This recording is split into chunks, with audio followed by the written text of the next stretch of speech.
पाकिस्तान को उसी की भाषा में जवाब देना चाहिए कि लव लेटर लिखना बंद करना चाहिए। 140 करोड़ भारतवासी देशभक्ति और राष्ट्रवाद को अपना परम धर्म मानते नहीं है। કાંકરિયા ફૂટબોલ વસંત રિઝર્વ 4 રસ્તા સુધીમાં આ લોકોને પ્રદાન કરી મળે। दोस्तों, जब कानून का नाम लेकर इंसाफ नहीं जुल्म हो तो सवाल पूछना, सवाल उठाना जरूरी हो जाता है। और आज इसीलिए शासन, प्रशासन और गुजरात पुलिस से सवाल करने आई हूँ। गुजरात के अहमदाबाद में घुसपैठियों के खिलाफ कार्रवाई के नाम पर भारतीय मुसलमानों को गिरफ्तार किया जा रहा है। आखिर क्यों? जिनके पास अपने देश का सबूत है, पहचान है, फिर भी उन्हें बेइज्जत किया जा रहा है सरेआम। पूरा मामला आखिर है क्या? तस्वीरें भी आपको दिखाऊंगी दोस्तों, और दिखाऊंगी कि किस तरह अपने देश के ही नागरिक भारतीय मुसलमानों पर गुजरात पुलिस ज्यादती कर रही है। नफरत फैलाने वाली गोदी मीडिया को लेकर सरकार की तरफ से बड़ा फैसला भी आया है। सभी भारतीय टीवी चैनलों को सैन्य ऑपरेशन की लाइव कवरेज न करने से लेकर रिपोर्टिंग में तमाम तरह के एहतियात बरतने के निर्देश दिए गए हैं। दोस्तों, अब लगता है कि ताला लगाना पड़ेगा गोदी मीडिया को, क्योंकि अब नफरत फैलाने को लेकर बड़ा जो है वो झटका लगा है। बढ़ा चढ़ाकर दिखाने की जो आदत थी उस पर जो है अब रोक लगा दी गई है। क्या कुछ कहा है सरकार ने, बताऊंगी आपको। हम पाकिस्तान को जवाब देंगे, पानी नहीं देंगे, घुस कर मारेंगे, ये कर देंगे, वो कर देंगे। लेकिन मोदी जी, आप तो पाकिस्तान को जवाब देने के लिए भी धर्म देख रहे हैं, लव लेटर लिख रहे हैं पाकिस्तान को। मोदी सरकार ने पाकिस्तान के सभी नागरिकों का वीजा रद्द कर दिया है दोस्तों। लेकिन क्या वीजा रद्द करने का ये फैसला धर्म के आधार पर लिया गया है? हिंदू नागरिकों को वीजा मिलने में छूट है, आखिर ऐसा क्यों? दूसरी तरफ मोदी सरकार के मंत्री जनता को ही जो पहलगाम में हुआ आतंकी हमला उसका दोषी ठहरा रहे हैं। जी हाँ, बिल्कुल सही सुना आपने। क्या कुछ कहा है मोदी के मंत्री ने, आपको दिखाऊंगी, तस्वीरें सुनाऊंगी, बयान उनका। इसलिए पूरा वीडियो अंत तक देखिएगा। और वीडियो शुरू करने से पहले गुजारिश की लाइक जरूर से कर दिया करिए दोस्तों। बहुत सारे लोग हैं जो वीडियो तो देखते हैं लेकिन लाइक नहीं करते, और जो लोग हर रोज लाइक करते हैं उनका दिल से शुक्रिया। चलिए अब शुरू करते हैं वीडियो। द लाइव टीवी, सच सबसे आगे। आदाब दोस्तों, मेरा नाम है मुस्बा खान और आप मुझे द लाइव टीवी पर देख रहे हैं। सबसे पहले बात मुसलमानों पर पुलिस के जुल्म की। वीडियो में आपको दिखाना चाहती हूँ, आपके स्क्रीन पर देखिए वीडियो कि किस तरह से भेड़ बकरियों की तरह इन लोगों को ले जाया जा रहा है। ये लोग कोई और नहीं बल्कि इनमें से बहुत सारे लोग ऐसे हैं जो हमारे ही देश के यानी कि भारत के नागरिक हैं, मुसलमान हैं, और इनका जुर्म यही है। इसी वजह से इन्हें भेड़ बकरियों की तरह पुलिस लेकर जा रही है। वरिष्ठ पत्रकार हैं, उन्होंने ये तस्वीर शेयर की है। और दोस्तों, अहमदाबाद से आई ये तस्वीरें जो है, ये वीडियो हैरान कर देने वाला है। वीडियो शेयर करते हुए उन्होंने जानकारी भी बहुत सारी दी। आपको बता दूं कि चंडोला तालाब और दूसरे इलाकों से गुजरात पुलिस ने करीब 700 लोगों को गिरफ्तार किया है। कहा यह जा रहा है कि घुसपैठिए हैं, लेकिन जब परिवार वाले क्राइम ब्रांच के दफ्तर पहुंचे और दस्तावेज दिखाए तब ये पता चला कि कई गिरफ्तार किए गए लोग भारतीय नागरिक हैं। अब सवाल ये उठता है कि बिना वेरिफिकेशन के कैसे इतने लोगों को उठा लिया गया? पहले इलाके को घेरते, पहचान करते, फिर सही कार्रवाई करते, लेकिन यहाँ तो सबको एक साथ पकड़ लिया गया। मीडिया में भी बिना जांच के इन सभी को घुसपैठिया जो है बताकर अपना टीआरपी बढ़ाई गई, बदनाम किया गया। सोचिए, जिनका कोई कसूर नहीं उनकी इज्जत सरेआम इस तरह से नीलाम हो रही है। देखिए, घुसपैठ के खिलाफ कार्रवाई होनी चाहिए। मैं ये मानती हूँ, इसमें कोई शक नहीं है कि घुसपैठी है उनके खिलाफ कार्रवाई होनी चाहिए, लेकिन कार्रवाई समुदाय देखकर नहीं, सबूत देखकर होनी चाहिए। अगर आप मुसलमान को निशाना बनाएंगे, भारतीय नागरिकों को अपमानित करेंगे, तो फिर देश की एकता को सबसे बड़ा नुकसान कौन पहुंचा रहा है? ये आप ही सोचिए दोस्तों कि पुलिस प्रशासन से, सरकार से देश की एकता को खतरा है या फिर वाकई में आतंकवादियों से खतरा है, और जैसा कि ये कहते हैं कि मुसलमानों से खतरा है। अब अगली खबर पर आते हैं। जब देश पर हमला होता है, जब हमारे जवान जान की बाजी लगाते हैं, तब पूरे देश में एकजुटता होती है। लेकिन दुख की बात यह है कि कुछ लोग ऐसे मौके पर भी नफरत फैलाने से बाज नहीं आते। अब मोदी सरकार ने मीडिया को तो निर्देश जारी कर दिया है कि आतंकी हमले और सेना के ऑपरेशन की लाइव रिपोर्टिंग मत करो। जी हाँ, ये निर्देश जारी किए गए हैं। लेकिन सवाल ये है कि क्या सरकार अपने नेताओं को भी ये बताएगी कि नफरत फैलाना बंद करे? नफरत नहीं फैलानी चाहिए मुसलमानों के खिलाफ। इस सवाल पर आगे बात करेंगे। पहले दोस्तों, सरकार ने क्या निर्देश दिए हैं उस पर बात करते हैं। भारत सरकार के सूचना और प्रसारण मंत्रालय ने सभी टीवी चैनलों के लिए कड़े निर्देश जारी किए हैं। अब कोई भी चैनल सेना के ऑपरेशन का लाइव कवरेज नहीं करेगा, ना तो किसी सेना की मूवमेंट की लाइव तस्वीरें दिखाई जाएंगी, ना ही सूत्रों के हवाले से कोई रिपोर्टिंग होगी। आपकी स्क्रीन पर आप देख सकते हैं, इसमें यही इंफॉर्मेशन दी गई है। ये जो दस्तावेज है, इसमें इस दस्तावेज में यह भी बताया गया है कि ऐसा इसलिए किया गया है ताकि ऑपरेशन के दौरान कोई भी संवेदनशील जानकारी दुश्मनों के हाथ ना लगे और हमारे जवानों की सुरक्षा बनी रहे। सरकार ने साफ कहा है कि सिर्फ सरकारी अधिकारी द्वारा दी गई जानकारी ही दिखाई जाएगी। जब तक ऑपरेशन खत्म नहीं होता तब तक मीडिया को दूर रहना होगा और अगर किसी चैनल ने नियम तोड़ा तो सख्त कार्रवाई होगी। याद दिलाया गया है इस दस्तावेज में कि पहले कारगिल युद्ध, मुंबई हमले और कंधार हाईजैक जैसे मामलों में मीडिया कवरेज ने कई बार सेना के ऑपरेशन में बाधा डाली है। चलिए, नफरती मीडिया पर रोक लगाई गई, बहुत अच्छी बात है, लेकिन खुद के नफरती नेताओं पर रोक कब लगाई जाएगी? जी हाँ दोस्तों, एक और ये बड़ा सवाल है, क्योंकि हाल ही में जब आतंकवादियों ने हमला किया तो दुख जताने की जगह कुछ बीजेपी नेताओं ने सोशल मीडिया पर भड़काऊ पोस्ट शेयर करने शुरू कर दिए। ऐसे पोस्ट जिनमें भारत के मुसलमानों को निशाना बनाया गया हो। ये मुद्दा संसद की ऑल पार्टी मीटिंग में सुप्रिया ने उठाया। उन्होंने साफ ये कहा कि हमले के बाद बीजेपी नेता मुसलमानों के खिलाफ जहर फैला रहे हैं। उसके बाद जो है मोदी सरकार को ये खुद कहना पड़ा कि ऐसा नहीं होना चाहिए। फिर बीजेपी नेताओं को ऐसा पोस्ट हटाने के आदेश दे दिए गए। यहाँ तक कि छत्तीसगढ़ बीजेपी के आधिकारिक एक्स यानी कि ट्विटर हैंडल से जो भड़काऊ कार्टून शेयर किया गया था उसे भी बाद में डिलीट करना पड़ा। तो सवाल उठता है कि क्या देश की सुरक्षा सिर्फ मीडिया से खतरे में है, मीडिया से ही देश की सुरक्षा को खतरा है, या फिर नफरत फैलाने वाले नेताओं से देश की एकता और सुरक्षा को खतरा है? एक और खबर देखिए, आपकी स्क्रीन पर है कि बीजेपी नेता किस तरह से दोस्तों भड़काऊ हरकतें करते हैं। देखिए खबर एबीपी न्यूज की है। बीजेपी एमएलए हैं बाल मुकुंद आचार्य, इनकी जो हरकतें हैं वो आप सभी उससे वाकिफ हैं। इन्होंने जो है जामा मस्जिद के बाहर प्रदर्शन किया और देखिए पाकिस्तान मुर्दाबाद, आतंकवाद मुर्दाबाद का पोस्टर लेकर ये प्रदर्शन करते हुए जामा मस्जिद के बाहर नजर आए। अब जो है खबर यह है कि जामा मस्जिद के बाहर प्रदर्शन के मामले में बीजेपी एमएलए बाल मुकुंद आचार्य पर एफआईआर हो गई है। राजस्थान के जयपुर में जामा मस्जिद के बाहर बीजेपी विधायक ने जो है वो लोगों की भीड़ के साथ प्रदर्शन किया था। इस मामले में पुलिस ने बीजेपी विधायक और उनके समर्थकों के खिलाफ एफआईआर कर ली है। हालांकि अभी किसी भी गिरफ्तारी की खबर नहीं आई, किसी की भी गिरफ्तारी अभी तक नहीं की गई है। जयपुर में रात को हुए जबरदस्त बवाल और हंगामा के बाद अब पूरी तरह से शांति है, ये बताया गया है खबर में। रात को जिस जौहरी बाजार इलाके में बवाल हुआ था वहां शनिवार को बाजार खुले हैं और सड़कों पर आम दिनों की तरह ही हलचल है वहां पर। अब दोस्तों सवाल ये है कि गिरफ्तारी क्यों नहीं हुई? अगर यही चीज कोई मुसलमान करता तो अब तक उसे धर लिया गया होता। तो बीजेपी एमएलए को क्यों स्पेशल ट्रीटमेंट दिया जा रहा है पुलिस के द्वारा? क्यों गिरफ्तारी नहीं हो रही है? ये सब वाजिब सवाल हैं दोस्तों, लेकिन मीडिया में पूछने का दम नहीं है। अब देखिए, प्रधानमंत्री मोदी ने एक बार ये कहा था कि पाकिस्तान को उसी की भाषा में जवाब देना चाहिए, लव लेटर लिखकर जवाब नहीं देना चाहिए।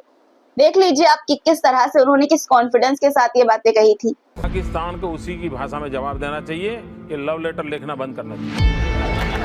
देखिए, अब खुद लव लेटर लिख रहे हैं कुछ पाकिस्तानियों को धर्म के नाम पर प्रधानमंत्री। पहलगाम हमले के बाद सरकार ने पाकिस्तान का वीजा रद्द कर दिया। पाकिस्तान के नागरिकों पर वीजा प्रतिबंध लगाने की बात जब सामने आई तो सरकार ने इसे राष्ट्रीय सुरक्षा से जोड़ दिया। ये सच है कि पाकिस्तान से आतंकवादियों ने भारत में कई हमले किए हैं, लेकिन क्या भारत को उस आतंकवाद के जवाब में धर्म का भी हिसाब लगाना चाहिए, धर्म का सहारा लेना चाहिए? खबर देखिए आपकी स्क्रीन पर है, एबीपी की खबर है। लिखा है कि हिंदुओं को छोड़कर सभी पाकिस्तानी नागरिकों के वीजा भारत ने कर दिए रद्द। अभी तक चिल्ला कर ये कह रहे थे कि धर्म देख कर मारा। भारतीय जनता पार्टी वाले ये कह रहे थे ना कि धर्म देख कर मारा, धर्म पूछ कर मारा, जाति नहीं पूछी। जब ये गलत है तो धर्म देखकर एक्शन लेना कैसे सही हो सकता है? हिंदुओं को छोड़कर बाकी पाकिस्तानियों के लिए वीजा रद्द कर दिया गया। क्या ये एक सख्त कदम है या फिर धर्म के नाम पर राजनीति का हिस्सा है? बीजेपी की वही हिंदू मुस्लिम वाली पॉलिटिक्स है, वही चाल है। पाकिस्तान को 48 हिंदुस्तानियों की मौत का जवाब देने के लिए क्या भारत सरकार को हर एक पाकिस्तानी नागरिक को अलग अलग देखना चाहिए और धर्म देखकर फैसला लेना चाहिए? जवाब है नहीं, और यही सोशल मीडिया पर भी लोग कह रहे हैं। देखिए आपकी स्क्रीन पर, इसमें साफ साफ ये कहा गया है इस खबर को शेयर करते हुए कि हिंदुओं को छोड़कर सभी पाकिस्तानी नागरिकों का वीजा रद्द है, वो आतंकवादी थे, उन्होंने नाम पूछकर निशाना बनाया। उसके जवाब में हिंदू, चरमपंथी, कश्मीरी और अन्य मुसलमानों को निशाना बना रहे हैं। माना कि चरमपंथियों की मानसिकता एक होती है, मगर सरकार भी धर्म देखकर अंतर्राष्ट्रीय नीति तय करेगी क्या, ये सवाल किया गया है। और दोस्तों, सवाल बिल्कुल वाजिब है। एक तरफ ये सब चल रहा है सरकार में और दूसरी तरफ सरकार के ही मंत्रियों का दिमाग जो है वो काम करना बंद कर दिया है, ऐसा लग रहा है। पहले जब देश में हमला होता था तो सवाल उठते थे सुरक्षा व्यवस्था पर, सरकार पर, खुफिया एजेंसियों पर, लेकिन अब जो है खुद सरकार के मंत्री ये कह रहे हैं कि हमले इसलिए हो रहे हैं क्योंकि 140 करोड़ भारतीय देशभक्त नहीं है। जी हाँ, देशभक्ति पर सवाल सीधा जो है 140 करोड़ जनता के सर पर जो है बम फोड़ दिया गया कि आपकी वजह से ही हमला हुआ है। सही सुना आपने दोस्तों, मोदी सरकार के मंत्री ने सीधे जनता को कटघरे में खड़ा कर दिया है। पहलगाम में हाल ही में जो आतंकी हमला हुआ उसने देश को झकझोर कर रख दिया, सारे लोग परेशान हैं। लेकिन जब हम उम्मीद कर रहे थे कि सरकार जवाब देगी कि गलती कहां हुई, चूक कहां हुई, तब केंद्रीय मंत्री पीयूष गोयल का बयान आया जिसने सबको चौंका दिया है। क्या कुछ कहा है उन्होंने, सुनिए। जब तक 140 करोड़ भारतवासी देशभक्ति और राष्ट्रवाद को अपना परम धर्म मानते नहीं है, तब तक इस प्रकार की घटनाएं देश को परेशान करती रहेंगी। ऐसे हमले होते रहेंगे क्योंकि 140 करोड़ भारतीय देशभक्त और राष्ट्रवादी नहीं है, ये शब्द है इनके।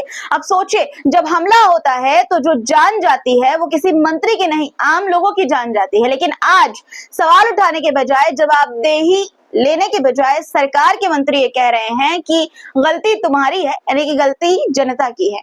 क्या अब सरकार से सवाल पूछना गुनाह हो गया है? क्या अब आतंकवादियों से लड़ने के लिए सरकार की कोई जिम्मेदारी नहीं है? 2014 से पहले जब भी आतंकवादी हमला होता था तो बीजेपी नेता खुद जो है ये सवाल पूछते थे कि खुफिया एजेंसियां क्या कर रही थी, सुरक्षा में चूक कैसे हो गई, प्रधानमंत्री जवाब क्यों नहीं दे रहे हैं, प्रधानमंत्री का इस्तीफा मांगा जाता था। लेकिन अब जब सत्ता में वही लोग हैं तो जवाब देने के बजाय जनता को ही दोषी ठहराया जा रहा है। बीजेपी के नेता जब ये कर रहे थे तो कांग्रेस के नेता क्या कर रहे थे, मैं आपको दिखाना चाहती हूँ दोस्तों। पवन खेड़ा है, उनके ट्विटर हैंडल से एक बयान शेयर किया गया उनका, और उस बयान में क्या है वो मैं आपको बताती हूँ। इसमें लिखा है ट्वीट में कि पहलगाम आतंकी हमले के बाद पिछले 4 दिनों में किस नेता ने क्या किया, क्या कहा, किस पार्टी ने क्या किया या कहा, ये तुलना आवश्यक है।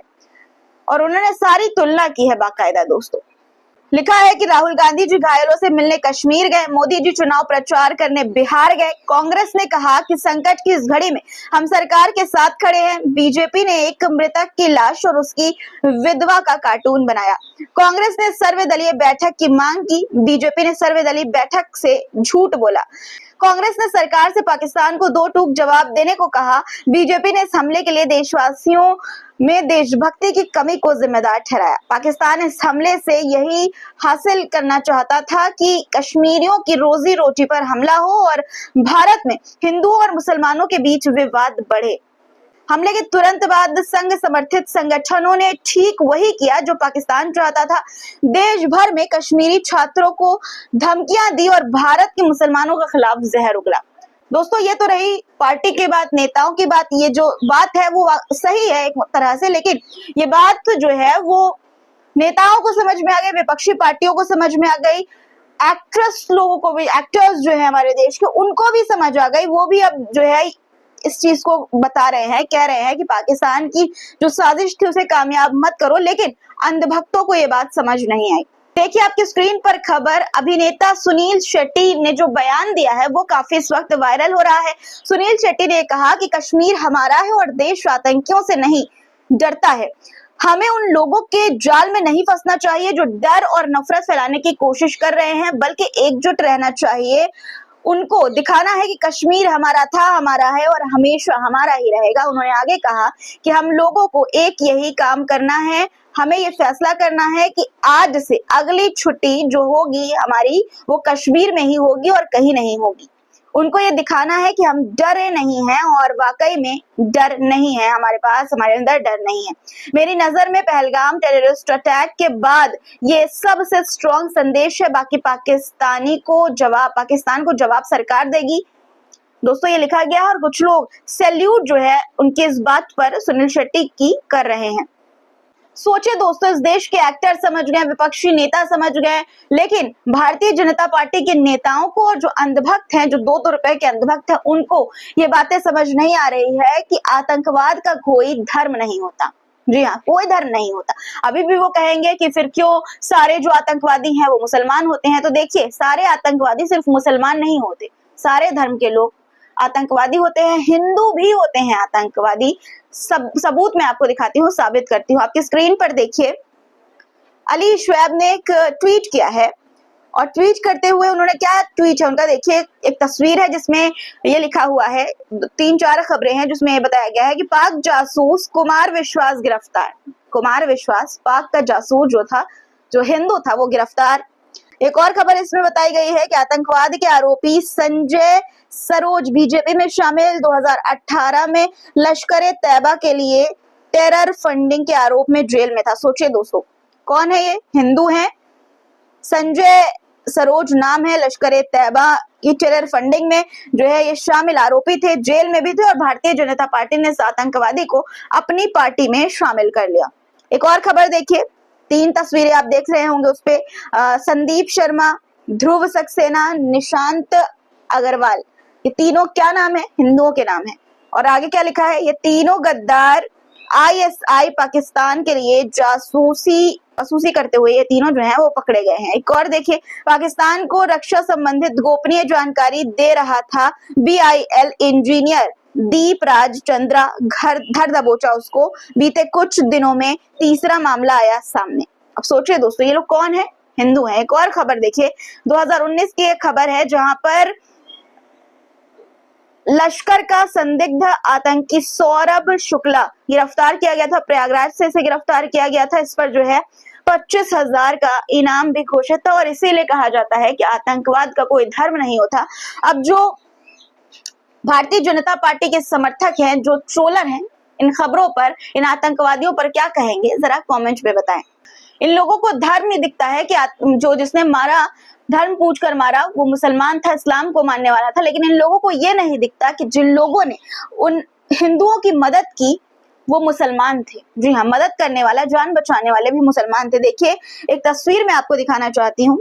एक कश्मीरी लड़के ने, बहुत बड़ा नहीं है, छोटा लड़का ही है वो, किस तरह से पहलगाम हमले के दौरान एक जो पर्यटक था वहां पे, टूरिस्ट, उसके छोटे बच्चे को अपनी गोद में उठाकर उसकी जान बचाई है। देखिए तस्वीरें आपकी स्क्रीन पर, लेकिन कोई भी मीडिया चैनल आपको ये तस्वीरें नहीं दिखाएगा, क्योंकि उनको मतलब है TRP से, और TRP नफरत से वो बटोरना चाहते हैं। अब देखिए दोस्तों, जहां पर ये सारी नफरत मुसलमानों के खिलाफ डोली जा रही है, भड़काऊ बयान दिए जा रहे हैं तमाम तरह के नेताओं के द्वारा, और जो 2-2 रुपए वाले ट्रोलर्स हैं उनको द्वारा, वहीं मुस्लिम जो है, मुस्लिम की कई ऐसी लड़कियां हैं जो कारनामा करके दिखा रही हैं, कमाल करके दिखा रही हैं। देखिए आपके स्क्रीन पर, महाराष्ट्र की पहली मुस्लिम महिला IAS बनी है अदीबा। जी हाँ, अदीबा नाम है इनका, मुस्लिम है, और देखिए उन्होंने 142वीं रैंक हासिल की है, 142nd रैंक आई है इनकी, और उनके पिता एक ऑटो चालक है। सोचिए, एक ऑटो ड्राइवर की बेटी ने UPSC जैसी परीक्षा में 142 रैंक लाकर वाकई में इतिहास रचा है, और ये पहली महाराष्ट्र की मुस्लिम IAS बनने जा रही हैं। वाकई गर्व की बात है ये पूरे मुस्लिम समाज के लिए। और दोस्तों, आज के लिए फिलहाल इतना ही। आज की खबरों पर आपकी क्या राय है कमेंट में जरूर लिखिएगा। चैनल को सब्सक्राइब नहीं किया है तो फटाफट कर लीजिए, लाइक करके जाइएगा। फिर मुलाकात होगी, तब तक अपना ख्याल रखिएगा। खुदा हाफिज।